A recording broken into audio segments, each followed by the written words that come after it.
আবু হুরায়রা রাদিয়াল্লাহু তাআলা আনহু বলেন, রাসূল সাল্লাল্লাহু আলাইহি ওয়াসাল্লাম বলেছেন, আর আইতুম, তোমাদের মতামত কি সঙ্গে সাথে, লাউ আন্না নাহারান বিবাবে আহাদিকুম, যদি তোমাদের বাড়ির সামনে একটি নদী থাকে,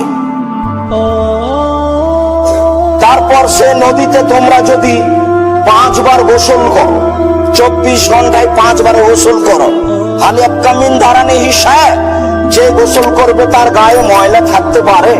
কালু লায়াক্কা মিন দারানি হিসা, সাহাবীগণ বললেন জি না। একটা লোক 5 বার গোসল করলে তার গায়ে কি ময়লা থাকবে? না, তার গায়ে ময়লা থাকবে না। এই পর্যন্ত বলে আল্লাহ রাসূল বলছেন, ফাযালিকা মিসলু সালাওয়াতিল খামস ইয়ামুল্লাহু বিহিন্নাল খাতায়া, এটাই হচ্ছে 5 ওয়াক্ত সালাতের দৃষ্টান্ত, উদাহরণ। মানুষ 5 ওয়াক্ত বা 5 বার গোসল করলে গায়ে ময়লা থাকে না, যেমন 5 ওয়াক্ত সালাত আদায় করলে পাপ থাকে না, তেমন